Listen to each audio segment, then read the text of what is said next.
बिस्मिल्लाहिर्रहमानिर्रहीम।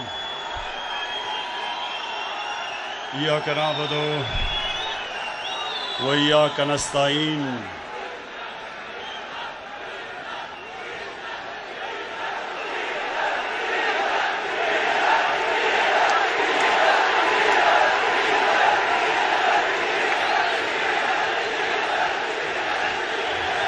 जी शुक्रिया, शुक्रिया आपके जुनून का, शुक्रिया जज्बे का, शुक्रिया आपका, बहुत बहुत शुक्रिया। अच्छा जी, आप खामोशी खामोशी खामोशी।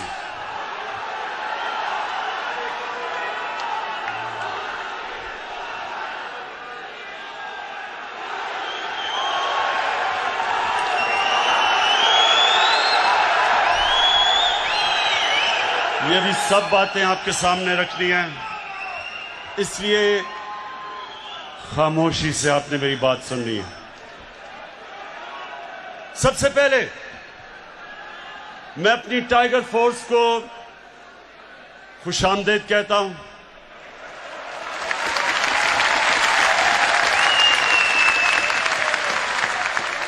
और जब से गालिबन 28 मार्च को हमने अपनी टाइगर फोर्स बनाई थी, तब से जितनी भी आपने एक्टिविटीज की, मैं अपनी कौम की तरफ से आपका शुक्रिया अदा करता हूं।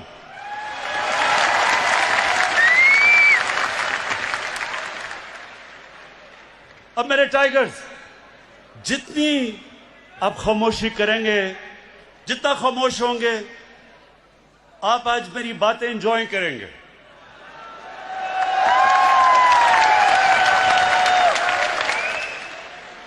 क्योंकि रात को जो सर्कस हुई, मैंने उसके ऊपर थोड़ी बातें कही।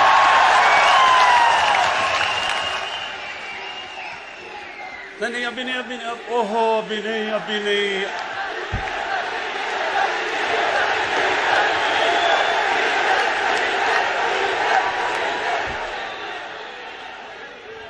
और भी उस सर्कस में बड़े फनकार थे, आपको पता नहीं डीजल के ऊपर आपकी सुई अड़ गई अभी तक। अच्छा, सुने अभी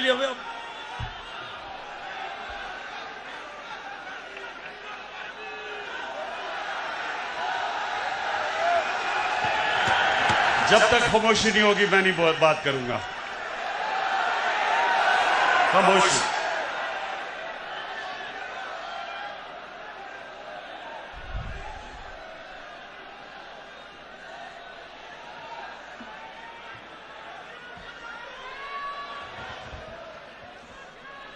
अच्छा टाइगर, सबसे पहले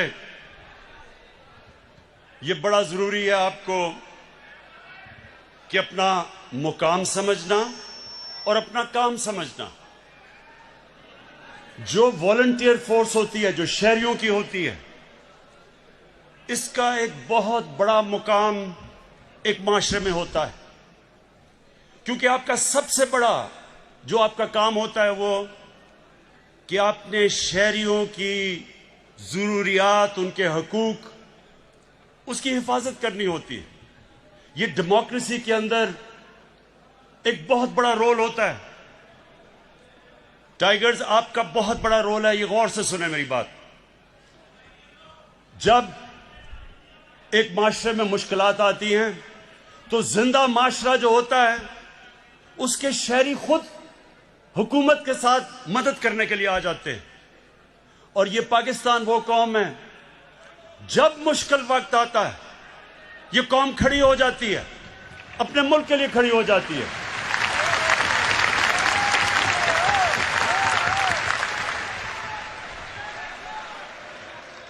खामोशी, गौर से सुने।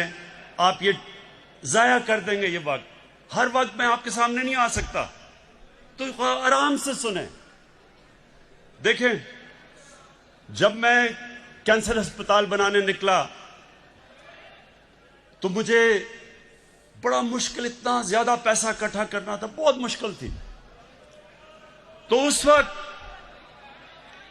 मुझे किसी ने कहा कि पब्लिक की मदद मांगो, स्कूल के बच्चों की मदद मांगो, कॉलेज स्टूडेंट्स की मदद मांगो। और ये जो मोजा हुआ उसके बाद किसी मुल्क में ये मिसाल नहीं है कि एक स्पेशलाइज्ड कैंसर हॉस्पिटल एक मुल्क में बने और कौम मिलके पैसा इकट्ठा करके वो हॉस्पिटल खड़ा कर दे। इतना बड़ा हॉस्पिटल।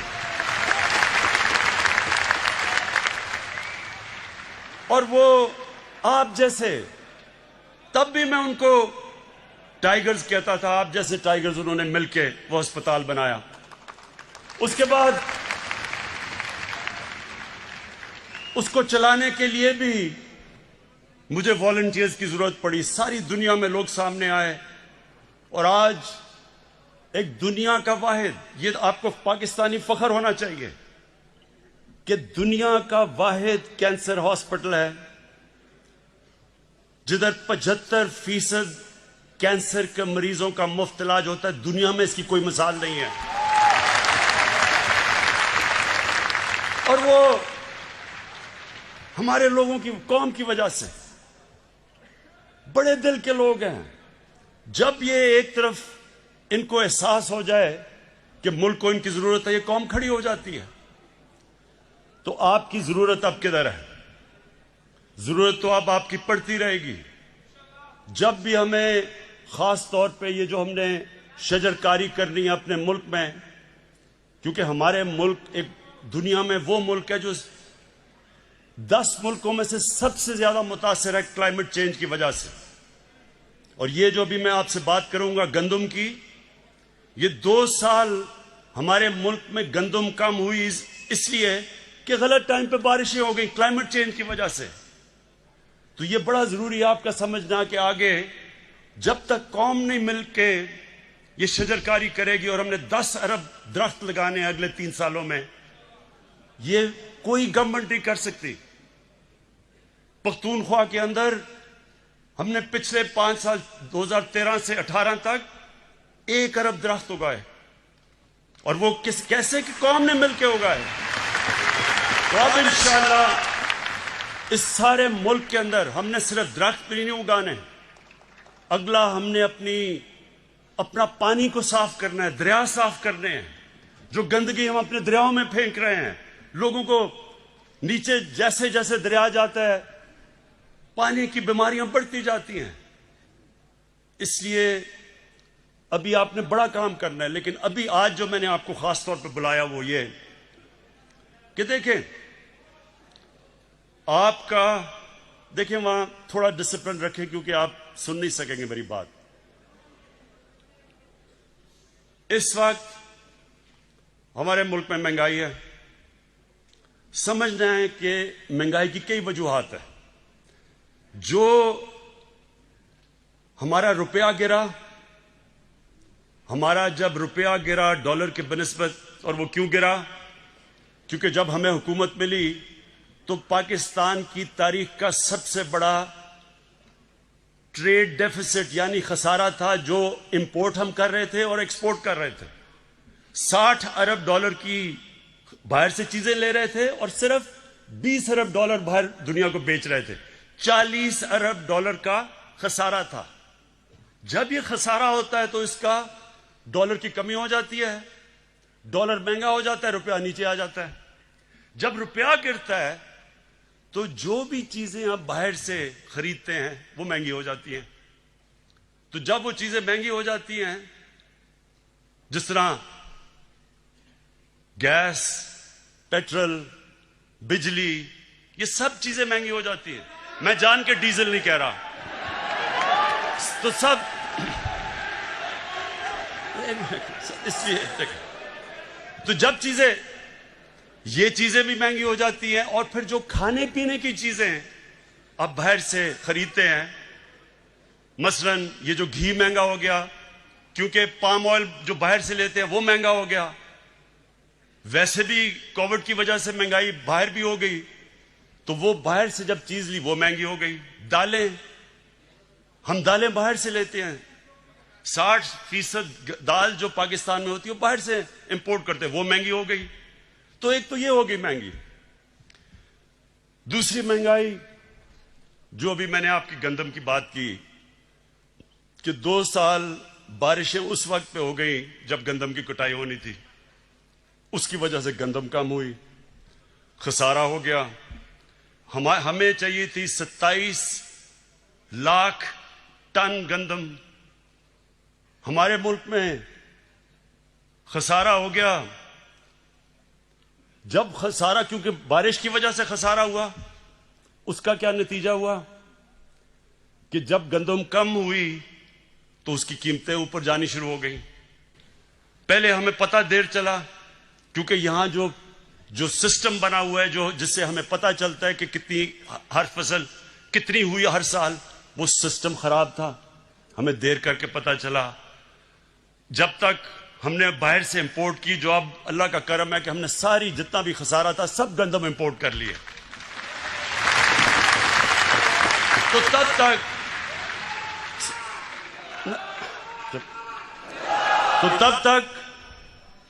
जब तक मार्केट को यह नहीं पता चला कि हमने बाहर से गंदम मंगवाई है, यहां जखीरा अंदोजी शुरू हो गई। और यह जखीरा अंदोजी एक इतनी बड़ी इस मुल्क की लानत है कि जब कायदे आजम भी उन्होंने तकरीर की, जब आज से 72 साल पहले, उन्होंने भी कहा कि यह कितनी बड़ी लानत है, होर्डिंग, जखीरा अंदोजी। इसके लिए मुझे आपकी जरूरत है। आपने सुन ले,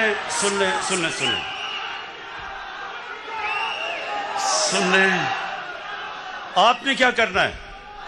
आपने कहीं खुद जाके मुदाखलत नहीं करनी।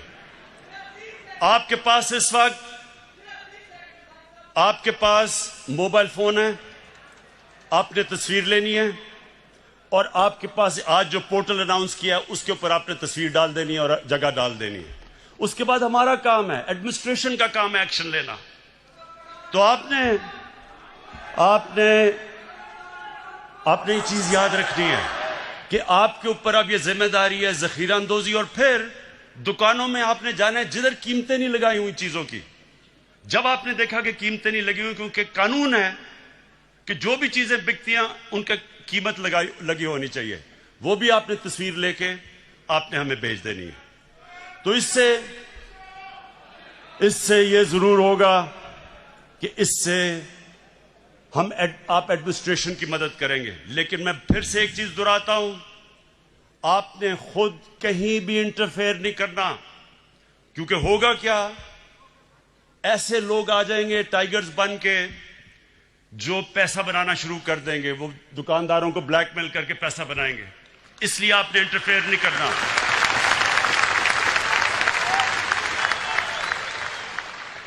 अच्छा, अब सुने जरा आगे, चीनी। अब चीनी का क्या मसला हुआ? हमारी बदकिस्मती है कि थोड़े से लोग इस वक्त जो चीनी बनाने वाले जो शुगर मिल्स हैं वो थोड़े से लोग हैं, और ज्यादातर वो सबसे ताकतवर लोग हैं। दोनों शरीफ खानदान की भी शुगर मिल्स हैं और जरदारी की भी शुगर मिल्स हैं। इसका मतलब सुने, ये अब तक शुगर मिल्स को किसी ने नहीं पूछा था। जो भी वो कीमत देते थे वो चाहते थे, जो कीमत का वो फैसला करते थे वो कीमत आ जाती थी।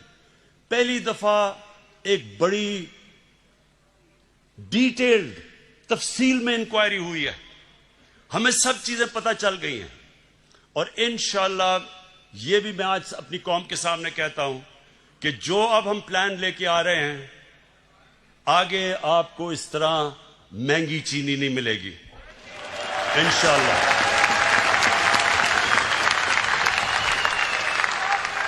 अच्छा,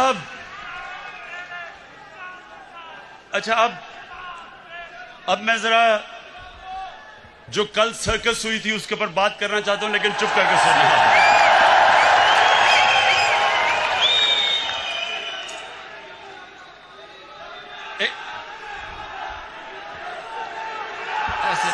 बस नारे नहीं, आप एंजॉय नहीं करेंगे अगर आप सारा वक्त नारे मारते रहे। आप कैसे एंजॉय करेंगे? यकीन करें, आप ये जो मैं सर्कस के ऊपर बात करूंगा बड़ा एंजॉय करेंगे, ये मेरा वादा है आपसे।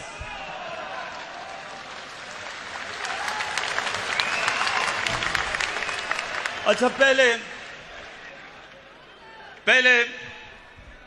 आज से 11 साल पहले, ये सुन ले जरा, 11 साल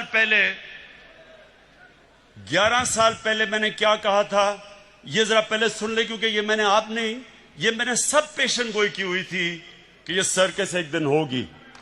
तो अगर ये आप वो 11 साल वाली वीडियो चला दें, लेकिन आपने एंजॉय करना है आज। मैं आपको ये भी कहना चाहता हूं कि इंशाल्लाह आप देखेंगे कि ये सब पार्ट, इनके जो इंटरेस्ट एक हैं, इन्होंने एक हो जाना है।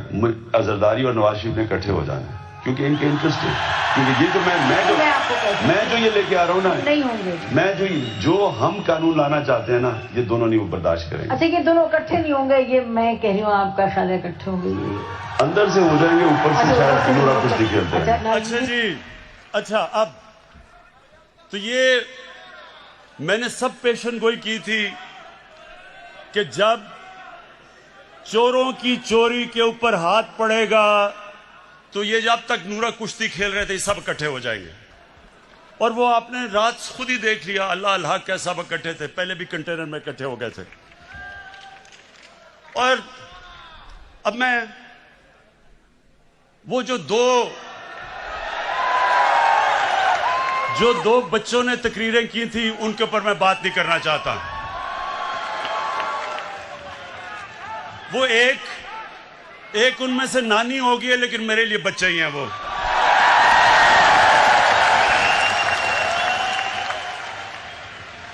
उसकी वजह है, सुने टाइगर्स, उसकी वजह है। देखें, इंसान जब तक जिंदगी में स्ट्रगल नहीं करता वो लीडर तो बन ही नहीं सकता। उन दो बच्चों ने आज तक जिंदगी में 1 घंटा हलाल का काम नहीं किया।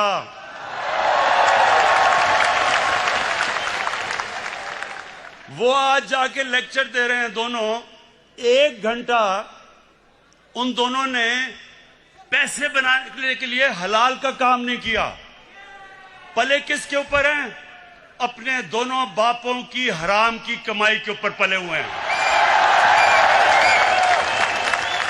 तो उनके ऊपर तबसरा करना फजूल है। लेकिन जो और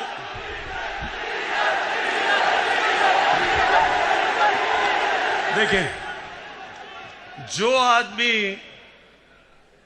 11 की टीम होती है, 12वें को 12th मैन कहते हैं, जो 12th मैन है उसके ऊपर मैं क्या बात करूं। अच्छा, अब मैं असल, ये बड़ा गौर से सुनना आप। अब मैंने जो असल बात करनी है वो जो लंदन में आज बैठ के जिसने जो कल गुफ्तगू की, मैं उसके ऊपर बात करना चाहता हूं। लेकिन उससे पहले फैसल, सुने,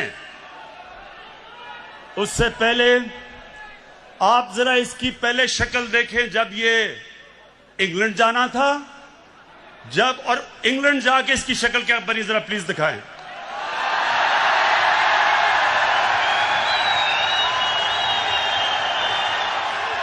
ये वही इंसान है। ये जो शक्ल थी, ये जब बस अच्छा, ये शक्ल जब शिरीन मजारी ने देखी तो तब बेचारी की आंखों में आंसू आ गए। और फिर से मैं बता दूं, शिरीन मजारी की आंखों में आंसू आना मुश्किल है, बड़ा मुश्किल काम है। लेकिन वो देखे, वो मेरी भी आंखों में आंसू आ जाते अगर मैं इसको अच्छी तरह जानता ना। अच्छा, अब एक मिनट, अब जरा वो दूसरा भाई साहब को जरा दिखा दे। ये लंदन में जरा भाई साहब क्यों आप सुन रहे हैं? पिटीशन लगी हुई है लाहौर हाई कोर्ट में। खुदा करे अल्लाह ताला अपने बेपाया फजलो करम से अगर खुदा करे अल्लाह ताला अपने बेपाया फजलो करम से अगर इजाज़त मिल जाए तो अपने वालिद साहब के साथ होगी, जो कि बहुत ही आम बात है। तो बाकी इनकी दूसरी जो ट्रीटमेंट जारी है, तो हार्ट के लिए इंशाअल्लाह जल्द अपॉइंटमेंट मरियम। बस बस ख्वातीन, रोना नहीं है आपने।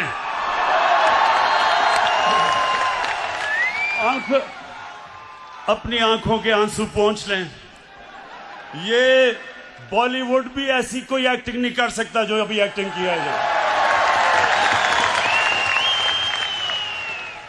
अब सोचे सुने सुने सुने, अब सोचे कि हमारी कैबिनेट के सामने ये एक्टिंग जब हो रही थी, शीरीन मजारी रोना शुरू हो गई, तो हमने इसको वापस ही बाहर ही जाने देना था।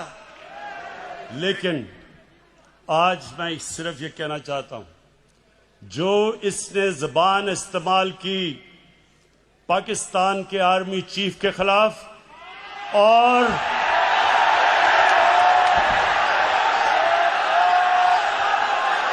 आईएसआई के डीजी के खिलाफ, मैं आज इसके ऊपर खास बात करना चाहता हूं।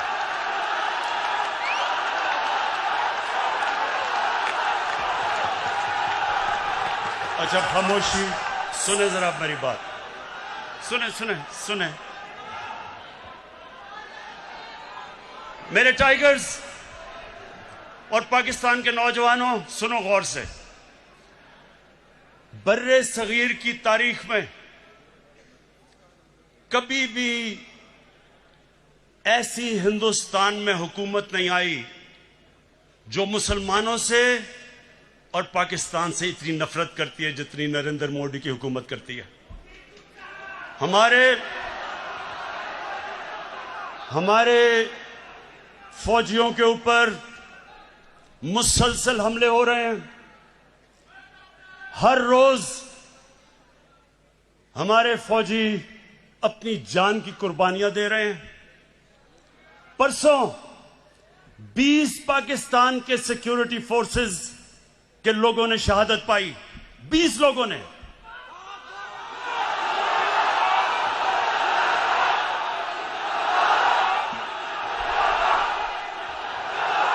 और ये क्यों अपनी जान की कुर्बानियां दे रहे हैं? हमारे लिए, मुल्क के लिए।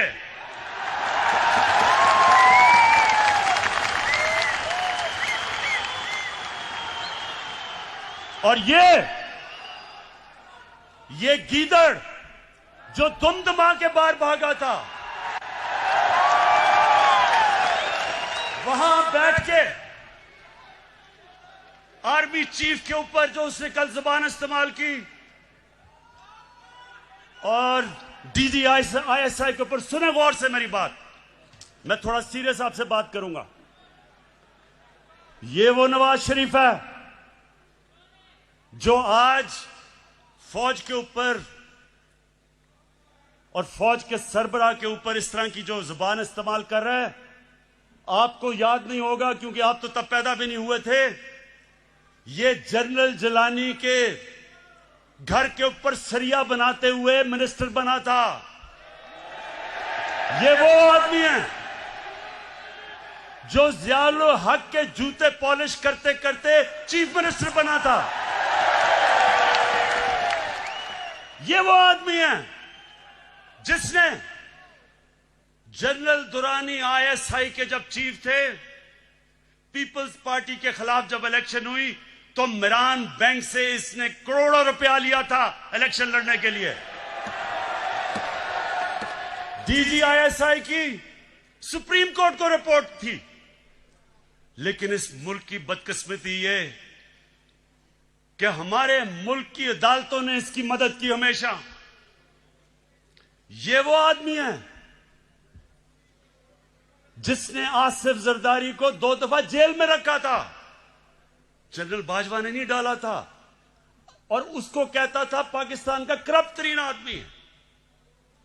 वो जरदारी इसको ऊपर हुदायबा पेपर मिल्क का केस उसने इसके ऊपर बनाया था, जिधर अरबों रुपए इन्होंने करप्शन करके पैसा बाहर भेजा था, वो उसने नवाज शरीफ पे बनाया था, जनरल बाजवा ने नहीं बनाया था। ये वो नवाज शरीफ है। और जरदारी, चुप करके सुने, चुप करें जरा, सुने मेरी बात। ये वो जरदारी है और नवाज शरीफ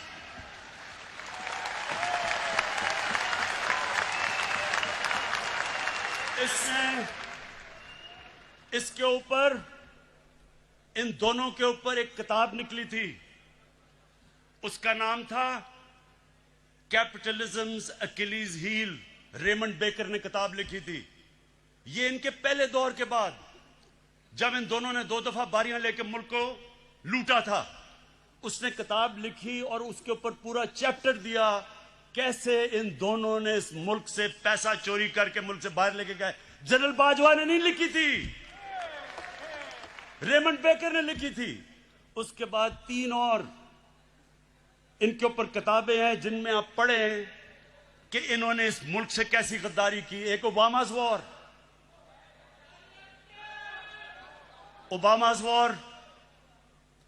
एक है सूस्किन, उसने किताब लिखी the way of the world. उसमें वो क्या किताब में कह रहा है कि बिलावल को उनकी वालदा टेलीफोन करके, CIA ने उसका टेलीफोन टैप किया, बैंक अकाउंट्स बता रहे थे कि किन किन बैंकों में पैसे पड़े हैं तुम्हारे बारे। जो बाहर, अब जरा गौर से सुने मेरी बात, क्योंकि मैंने बाहर एक केस लड़ा हुआ है, हर जाने का केस बाहर लड़ा हुआ है ये इन बोथम के खिलाफ, और जीता था केस। वहां सुने वहां क्या होता है, वहां जब आप कोई किताब लिखते हैं, 4 किताबें मैंने बाहर पब्लिश करवाई हैं, एक एक लफ्ज उस किताब में आप लिख नहीं सकते। वकील बैठता है और देखता है कि क्या आप साबित कर सकते हैं चीजें, नहीं तो आप कोई किताब नहीं बाहर लिख सकते, क्योंकि इतने सख्त कानून है वहां।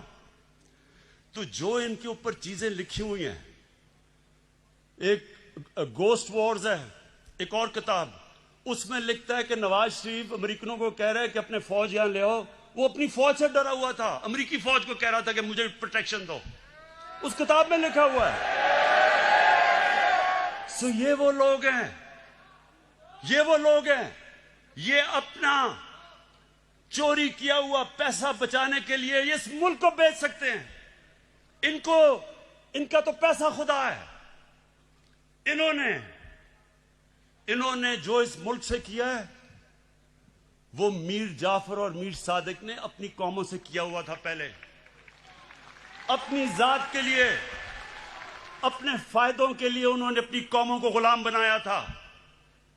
ये जो बाहर बैठ के इसने पाकिस्तानी फौज के ऊपर, ये हमला जनरल बाजवा पे नहीं है, ये पाकिस्तानी फौज पे हमला है।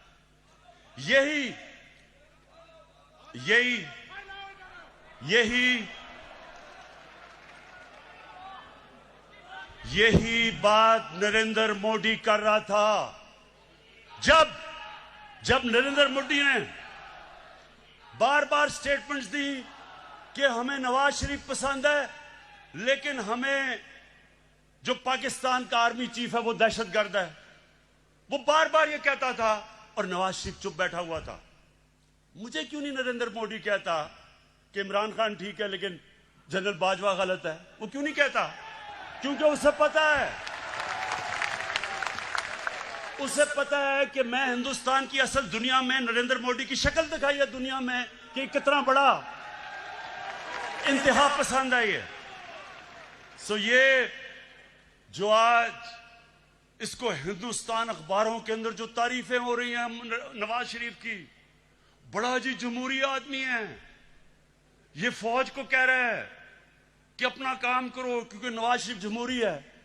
क्या हिंदुस्तान को नहीं पता कि जब जनरल जिया ने इसको गोद में बैठा के मुंह में दूध की चूसनी लगाई थी इसके मुंह में, इसकी जमहूरियत? क्या हिंदुस्तान को नहीं पता कि ये वो वजीर आजम है जिसने डंडों से सुप्रीम कोर्ट के ऊपर हमला करवाया था। और फिर जुल्म देखें कि बाकी जुडिशरी को ब्रीफ केस दे के खरीदा था। ये वो नवाज शरीफ है जो आज बड़ा जमहूरी बन रहा है। ये वो नवाज शरीफ है जो टेलीफोन कॉल करके कहता था जस्टिस क्यूम इसको 3 साल नहीं बेनजीर को 5 साल सजा दो। ये वो है आदमी, ये वो है जो पिछला नैब का चेयरमैन कमर जमान जैसा करप्ट आदमी उसको चेयरमैन बना के अपने केस बंद करवाए। इसके लिए अदलिया तब तक ठीक है जब तक अदलिया इसके साथ खड़ी है। हुदैबा पेपर मिल का ओपन एंड शट केस जब बंद होता है, अदलिया बंद करती है, तो अदलिया बहुत अच्छी है। जब 5 मेंबर बेंच अदलिया का पैनमा के केस में इसको सजा देता है तो क्यों निकाला करके दौरा करके अदलिया को बुरा भला कहना शुरू कर देता है? क्या पैनमा का केस जनरल बाजवा ने किया था? इंटरनेशनल जब इंकशाफ हुआ था तो वो क्या पाकिस्तानियों का कसूर था?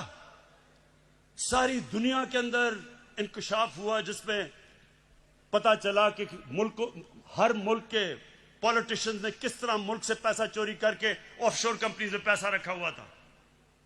तो तब किसका कसूर था?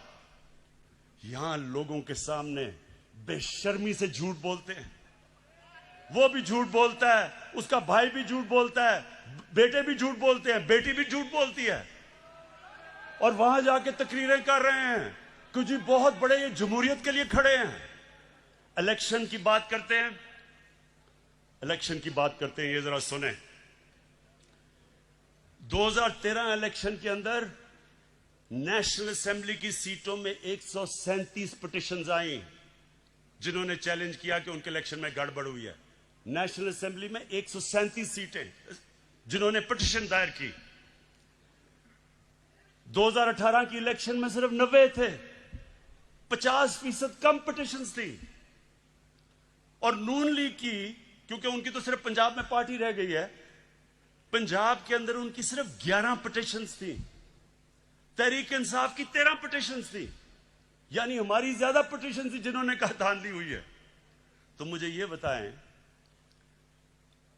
कि जब 80% पोल का रिजल्ट आया, फैफन एक इंडिपेंडेंट इदारा है, उसने 80% ने कहा 80% पाकिस्तान का इलेक्शन 2013 से बेहतर हुआ है, अच्छा इलेक्शन हुआ। तो मैं अब ये पूछता हूं कि जब हमने 2013 इलेक्शन के बाद मैंने सिर्फ 4 हल्के मांगे थे, 137 में से 4 हल्के मैंने कहा इनको खोल के बता दो, अगर ये ठीक है तो हम मान लेंगे इलेक्शन। इन्होंने 4 हल्के नहीं खोले, 1 साल के बाद सड़कों पे निकले। आखिर में जब 4 हल्के खुले, चारों के चारों अंदर धांधली थी। जब हमारी बारी आई 2018 में, इन्होंने कहा जनाब इलेक्शन में धांधली है। इनसे वो जो आजकल जेल में शहबाज शरीफ, हमने पहले कहा कि जो करना है आपने खोले, हम तैयार हैं इलेक्शन खोलने के लिए। अब इनको पता था कि 1100 पिटिशंस थी इनकी सारी, इलेक्शन उन्होंने क्या खोलना था। तो ये वो लोग हैं कि जो बात करते हैं कि इलेक्शन के अंदर धांधली हुई। धांधली मैं आपको बताऊं किधर हुई, जो भी अभी इंकशाफ हुआ है। इलेक्शन में अभी एक बाय इलेक्शन हुआ जब नवाज शरीफ डिस्क्वालीफाई हुआ, उसकी बीवी को खड़ा किया, मरीम नवाज ने कैंपेन की। हमारे पास अब डॉक्यूमेंट्री एविडेंस है कि 250 करोड़ रुपया गवर्नमेंट का इन्होंने उस हल्के में इस्तेमाल किया इलेक्शन जीतने के लिए। ये हमने नैब को केस दिया है।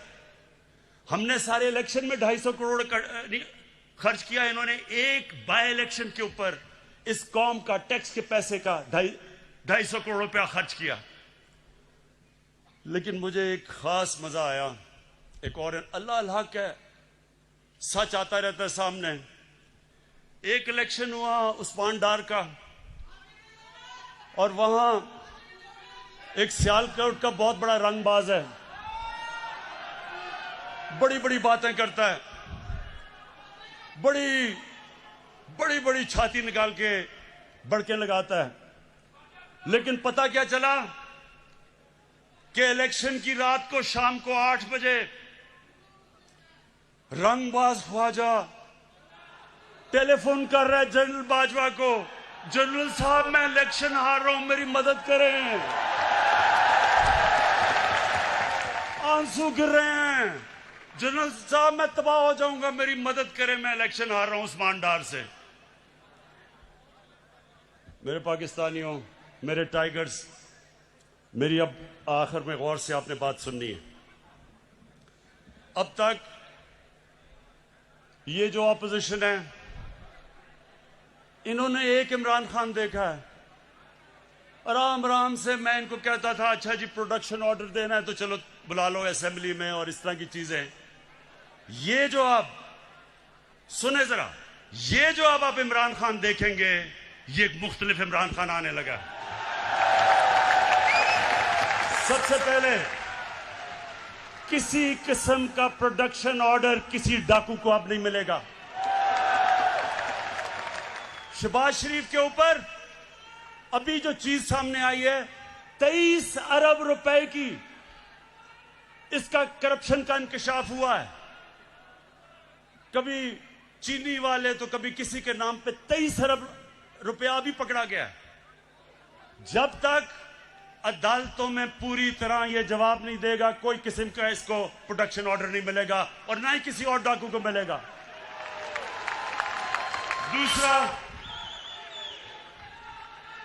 दूसरा ये जरा सुन लो। अब मैं अपनी पाकिस्तान की अदलिया को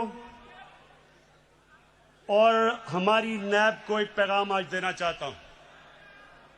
देखें, लोग तंग आ गए हैं, लोग इंसाफ की इंतजार कर रहे हैं, लोग चाहते हैं कि इन चोरों से पैसा मिलके वापस अवाम के पास आए। लोग, पाकिस्तानी कौम इंतजार कर रही है कि केस कब अदालत में कंप्लीट होंगे। मेरी रिक्वेस्ट है जनाब चीफ जस्टिस साहब, जो गवर्नमेंट से आपको लॉजिस्टिकल सपोर्ट चाहिए हम देने के लिए तैयार हैं।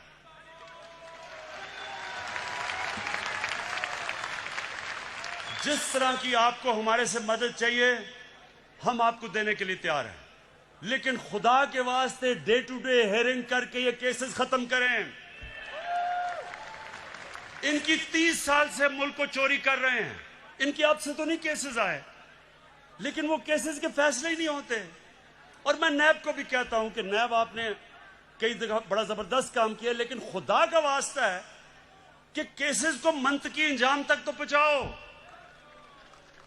आप हमारे से जो मदद चाहते हैं हम देने के लिए तैयार हैं, लेकिन कौम इंतजार कर रही है कब इस कौम का लूटा हुआ पैसा वापस मिलेगा। गवर्नमेंट, ये मैं आज फिर आपके सामने अब रख रहा हूं कि जो नया इमरान खान, एक तो नया पाकिस्तान है, एक नया इमरान खान बन गया। कल किसकी तकरीर सुन के जो उसने जबान इस्तेमाल की है उस गीदड़ ने, मैं ये आज अब फिर कहता हूं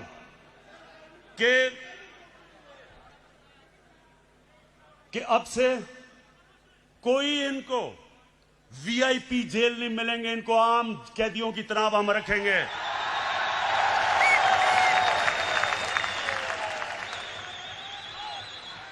ये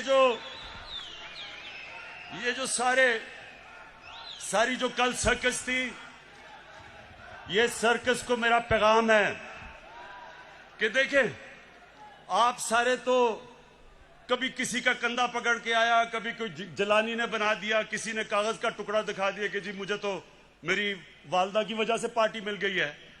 ये आपके सामने शख्स खड़ा है, इसने पहले तो 20 साल खेलों की ग्राउंडों में दुनिया की बेहतरीन लोगों से मुकाबला किया और उसके बाद 22 साल वाहिद पॉलिटिशियन हूं। 22 साल छोटी सी पार्टी से शुरू करके अवाम के पास जाके वाहिद पब्लिक मूवमेंट से पार्टी बनाई है। किसी का सहारा नहीं चाहिए। मैं आज आपको कह रहा हूं कि इंशाअल्लाह अब आपको मैं मुकाबला करके दिखाऊंगा। मैं सारी जो गवर्नमेंट के हमारे इदारे हैं, नैब हमारे आजाद है, अदालतें आजाद है, लेकिन मेरे नीचे जो अदारे हैं उनको मैं अब खुद तैयार करूंगा। इस मुल्क में वो लोग जिन्होंने चोरी करके मुल्क को लूट के पैसा बाहर लेके गए हैं, इंशाल्लाह एक एक को हम पकड़ेंगे। मेरी रिक्वेस्ट है फिर से नैब को और अदालतों से कि आप प्लीज इनके फैसले करें। और मैं अदालतों को आज ये कहना चाहता हूं, जो ये कोशिश कर रहा है, ये कोशिश कर रहा है अदालतों के अंदर इंतशार फैलाए, किसी जज का नाम ले रहा है, ये कोशिश कर रहा है फौज के अंदर इंतशार फैलाए, डीजी आईएसआई और आर्मी चीफ की बात कर रहा है कि फौज के अंदर इंतशार हो जाए, ये कोशिश कर रहा है कि बाहर जो एंटी पाकिस्तान फोर्सेस हैं उनके अंदर ये नुमाया हो जाए, जिसमें इसको पता है कि जो इजराइल की और जो हिंदुस्तान की लॉबी वो अमेरिका में सबसे मजबूत है, उसको अपील कर रहा है। ये जो गेम खेल रहा है, मैं ये गेम सारी समझता हूं, मुझे सारी इंटेलिजेंस है ये क्या खेलने की कोशिश कर रहा है। और मैं इसको ये बताना चाहता हूं कि मुझे तो कोई फर्क ही नहीं पड़ता कौन सा आर्मी चीफ हो या कौन सा आईएसआई का डीजी हो, मुझे तो फर्क ही नहीं पड़ता, क्योंकि मैंने तो कोई पैसे चोरी नहीं कर रहा या मेरी कोई बार जायदाद नहीं, मुझे तो खौफ किसी से नहीं है।